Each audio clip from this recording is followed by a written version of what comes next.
స్వార్థ రాజకీయాల ప్రయోజనాల కోసం గ్రామాన్ని రెండుగా విభజించొద్దంటూ పెగడపల్లి మండలం బత్తిపల్లి గ్రామస్తులు జగిత్యాల జిల్లా కలెక్టరేట్ ఎదుట ధర్నా చేశారు. ధర్నా కొనసాగుతుండగానే కొంతమంది యువకులు కలెక్టరేట్ సమీపంలో వాటర్ ట్యాంక్ ఎక్కి నిరసన వ్యక్తం చేశారు. గ్రామ పంచాయతీని 2 పంచాయతీలుగా చేసే ప్రతిపాదనను తీవ్రంగా ఖండించారు. ప్రజలు వెంటనే దాన్ని ఉపసంహరించుకోవాలని డిమాండ్ చేశారు. ఎన్నో ఏళ్లుగా ఒక కుటుంబ సభ్యులుగా కలిసి ఉన్న గ్రామాన్ని తమ రాజకీయ కుటుంబ స్వార్థం కోసం విడిదేయడం ఎంతవరకు సమంజసం అంటూ రాజకీయ నాయకులపై వారు విమర్శలు చేశారు. ఈ సందర్భంగా గ్రామస్తులు మాట్లాడుతూ గ్రామంలో కొందరు రాజకీయ నాయకులు తమకు అనుకూలంగా లేరని ఒక్క కారణంతో గ్రామాన్ని విడదీయాలని చూస్తున్నట్లు ఆరోపించారు. నిరసన కార్యక్రమంలో బత్తిపల్లి గ్రామానికి చెందిన కొండయ్యపల్లి, పుల్లయ్యపల్లి ప్రజలు పాల్గొన్నారు.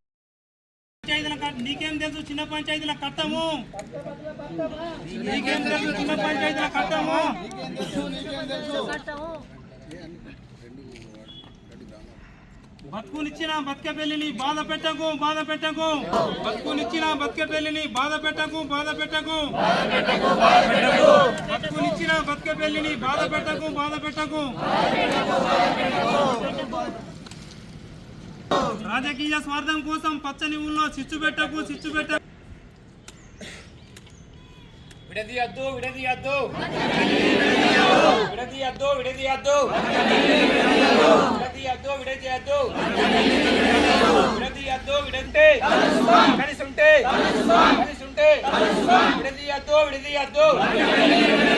కలిసి ఉంటే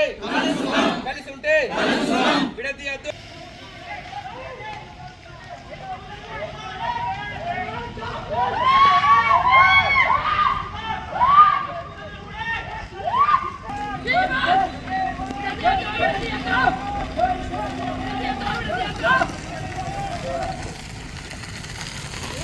మేజర్ గ్రామ పంచాయతీని ఇంకా డెవలప్ చేయాలంటే మండలి చేయండి. కానీ ఈ రెండు వర్గాలకు ఏంటంటే 13 పట్టణాలకు సంబంధించిన వాటిలను ప్రత్యేకం చేయొద్దని కోరుకుంటున్నాం. మేము ప్రత్యేక గ్రామం చేయొద్దు, ఒకటే గ్రామంగా బతికెపల్లిని ఉంచాలని కోరుకుంటున్నాం.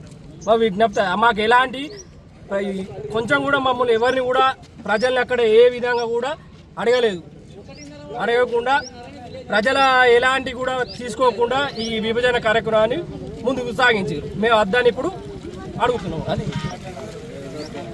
బతికెపల్లి విలేజ్ నుంచి మా ఒక 15 మంది పిల్లగాళ్ళు వాటర్ ట్యాంక్ ఎక్కడం జరిగింది. మాది ఉమ్మడి గ్రామ పంచాయతీగా ఉండాలని మా ప్లాన్ల డిమాండ్ మేము అందరం డిమాండ్ చేస్తున్నాం. దీన్ని వెంటనే ముసరించుకొని మాది ఉమ్మడిగా గ్రామ పంచాయతీ ఉండాలని మేము డిమాండ్ చేస్తున్నాం. నా పేరు రఘునందన్ రెడ్డి, మాది బతికెపల్లి. యాక్చువల్లీ ఏంటంటే బతికెపల్లిలో 14 వార్డ్స్ ఉంటాయి. 14 వార్డ్స్ మొత్తం జనాభా వచ్చేసి 5600 దాకా ఉంటుంది. 13వ వార్డు 14వ వార్డులో కేవలం 300 కాపు సామాజిక వర్గం వల్లే ఉంటారు. ఎలాంటి గ్రామ సభ పెట్టకుండా, గ్రామ తీర్మానం చేయకుండా మా దగ్గర నుంచి ఎవరు ప్రపోజల్స్ అసలు ఎవరు అడగలేదు గ్రామ పంచాయతీ ఏర్పాటు చేయమని చెప్పేసి. గ్రామ సభ పెట్టినట్టు తీర్మానం చేసినట్టుగానే కాగితాలలో అధికారుల మీద ఒత్తిడి తీసుకొచ్చి రాయించేసి ఉన్నతాధికారులకు ప్రతిపాదనలు పంపించి దాన్ని దాదాపుగా జీవో పాస్ చేయించినట్టుగానే తెలిసింది మాకు.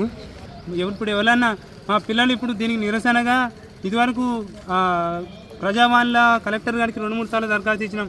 పంచాయతీ కమిషనర్కి కూడా దరఖాస్తు చేసినాం, మెయిల్ చేసినాం.